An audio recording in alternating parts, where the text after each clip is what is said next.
প্রিয় BA third সেমিস্টারের ছাত্রছাত্রীরা, তোমরা যারা অনার্সের ছাত্রছাত্রীরা রয়েছো, মানে অন্যান্য সাবজেক্টে অনার্স নিয়েছো এবং বাংলা তোমাদের মাইনর পেপার হিসাবে রয়েছে, তাদের জন্য আজকের এই ভিডিওটি অত্যন্ত গুরুত্বপূর্ণ। মাইনর পেপারের বাংলার সাজেশন আমি আজকে তোমাদের দিয়ে দিচ্ছি, তোমরা ভালো করে সেগুলো লক্ষ্য করো। প্রশ্নগুলো ভালো করে করে গেলে তোমরা কিন্তু কোশ্চেন এখান থেকে 100% কোশ্চেন কমন পাবে। সিলেবাসটি বড়, তবুও আমি চেষ্টা করেছি তোমাদের যে প্রশ্নগুলো স্টার মার্ক করেছি সেগুলো যদি ভালো করে ফলো করো, দেখবে অনেকটাই উপকৃত তোমরা হবে। তো তোমাদের সাবজেক্ট হচ্ছে বাংলা সাহিত্যের ইতিহাস, বাংলার 1800 খ্রিস্টাব্দ পর্যন্ত। ঠিক আছে, এখানে মডুল 1 থেকে রয়েছে বাংলা ভাষা ও সাহিত্যের আদি পর্বের গতি প্রকৃতি ও নিদর্শন সমূহ, চর্যাপদ, শ্রীকৃষ্ণ কীর্তন। মডুল 2 এ রয়েছে অনুবাদ সাহিত্য, ভাগবত, রামায়ণ ও মহাভারত, বৈষ্ণব পদাবলী, বিদ্যাপতি, চণ্ডীদাস, জ্ঞানদাস, গোবিন্দ দাস, চৈতন্য চরিত সাহিত্য, চৈতন্য ভাগবত, শ্রী চৈতন্য চরিতামৃত। এই প্রশ্নগুলো কিন্তু এই মডুল 1 এবং 2 থেকে এই সিলেবাস রয়েছে। মডুল 3 থেকেও তোমাদের মনসামঙ্গল, ধর্মমঙ্গল, চণ্ডীমঙ্গল, অন্নদামঙ্গল এগুলো রয়েছে। তো চলো আমরা দেখে নিই আমাদের কী কী প্রশ্ন আমাদের পড়তে হবে। প্রথমে দেখো, আমাদের 15 নম্বরে 3টি প্রশ্ন করতে হবে, 5 নম্বরে 3টি প্রশ্ন, প্রতিটি মডুল থেকে একটি করে অল্টারনেটিভ থাকবে এবং 1 নম্বরে 15টি প্রশ্ন করতে হবে।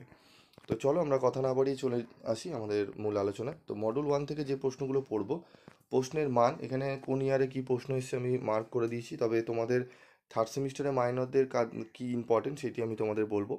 দেখো, তোমাদের এই প্রথম প্রশ্নটি অত্যন্ত গুরুত্বপূর্ণ। কি রয়েছে? শ্রীকৃষ্ণ কীর্তন কাব্যটি সাধারণ পরিচয় দিয়ে এর ঐতিহাসিক গুরুত্ব আলোচনা করো, কবি কৃতিত্ব আলোচনা করো। শ্রীকৃষ্ণ কীর্তন কাব্যের রচনাকাল ও বিষয়বস্তু সংক্ষিপ্ত পরিচয় দিয়ে বাংলা সাহিত্যের ইতিহাসে কাব্যটির অভিনবত্ব আলোচনা করো।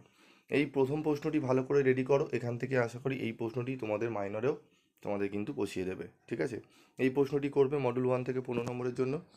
তারপর পড়বে তোমরা হচ্ছে এই যে বাংলা সাহিত্যের প্রাচীনতম নিদর্শন কি, এর আবিষ্কার সংক্রান্ত তথ্য বিবৃত করে গ্রন্থটির ঐতিহাসিক মূল্য নিরূপণ করো। বা চর্যাপদ ভাষাকে সান্ধ্য ভাষা বলা হয় কেন, তা আলোচনা করো, অথবা দিয়ে আছে। বা চর্যাপদের আবিষ্কর্তা, প্রকাশকাল ও প্রকাশনা সংস্থার নাম উল্লেখ করো, চর্যাপদের সাহিত্য মূল্য বিচার করো।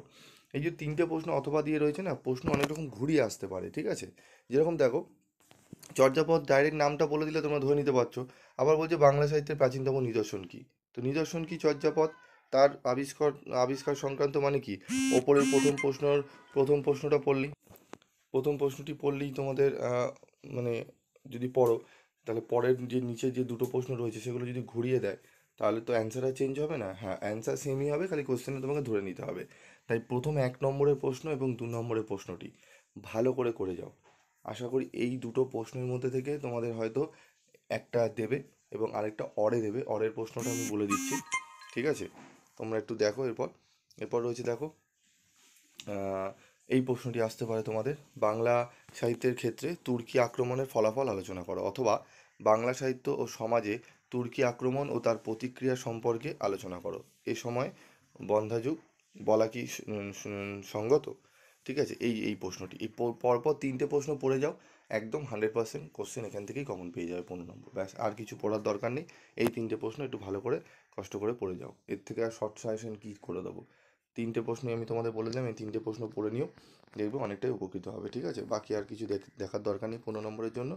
বাকি তোমরা ছেড়ে দাও, বাকি 3টে প্রশ্ন, এই 3টে যে বললাম ওটা পড়ো, আশা করি ওখান থেকেই তোমরা কিন্তু কমন পেয়ে যাবে। ঠিক আছে, চর্যাপদটা খুবই গুরুত্বপূর্ণ। দেখো, চর্যাপদে আরেকটা ঘুরিয়ে আসতে পারে, চর্যাপদের পুঁথি কে কোথা থেকে আবিষ্কার করেন, এই গ্রন্থে কোন সময়ের বাংলা ভাষার পরিচয় পাওয়া যায়, চর্যাপদে প্রতিফলিত তৎকালীন বাংলার সমাজচিত্রের পরিচয় দাও। ঠিক আছে, এই প্রশ্নটিও এইভাবে ঘুরিয়ে আসতে পারে।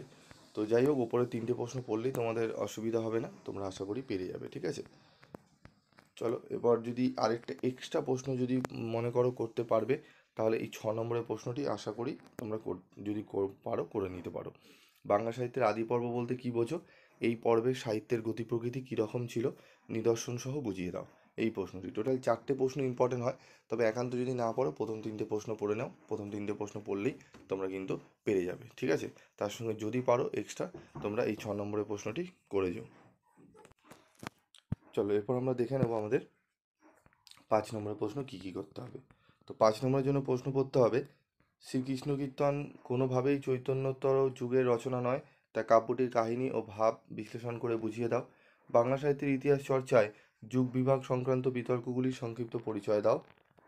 ঠিক আছে, যেটি মোস্ট ইম্পর্টেন্ট সেটি হচ্ছে 3-এর দাগের প্রশ্নটি, 3 এবং 4। চর্যাপদকে চর্যার ভাষাকে সান্ধ্য ভাষা বা সন্ধ্যা ভাষা বলার কারণ নির্দেশ করো। চর্যাপদের বিষয়বস্তুতে কোন ধর্মমতের উল্লেখ আছে? ভাষাকে সন্ধ্যা ভাষা বলা হয় কেন? চর্যাপদের ভাষাকে কি ভাষা বলা হয় কেন? প্রশ্নটি এইভাবে ঘুরিয়ে আসতে পারে, উত্তর সেম, কিন্তু কোশ্চেনটা কত রকম ঘুরিয়ে আসতে পারে সেটা আমি দিয়ে দিয়েছি। তাই 3-এর দাগের প্রশ্নটি অত্যন্ত গুরুত্ব সহকারে তোমাদের কিন্তু পড়তে হবে। ঠিক আছে, তার সঙ্গে যদি তোমরা পড়তে চাও তাহলে 2 নম্বরের প্রশ্নটি, 2-এর দাগের প্রশ্নটি ভালো করে পড়বে।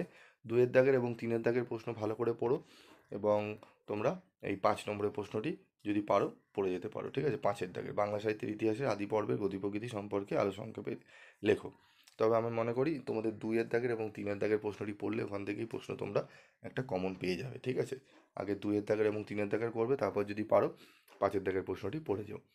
তাহলে মডেল 1 থেকে একদম বলে দিলাম বাছাই করা 5 নম্বরে 3টি প্রশ্ন, 15 নম্বরে 3টি প্রশ্ন, টোটাল 6টা প্রশ্ন পড়লেই মডেল 1-এর তোমার একটা 15 একটা 5 কভার হয়ে যাবে। বোঝা গেল? তো আজকের মতো এই ভিডিওটি এখানেই শেষ করছি। মডেল 2 এবং 3 নিয়ে খুব শীঘ্রই তোমাদের ভিডিও দিয়ে আমি আলোচনা করব। ততক্ষণে তোমরা পড়তে থাকো এবং রেডি হয়ে গেলে অবশ্যই কমেন্ট করে জানিও। আজকের মতো শেষ করছি।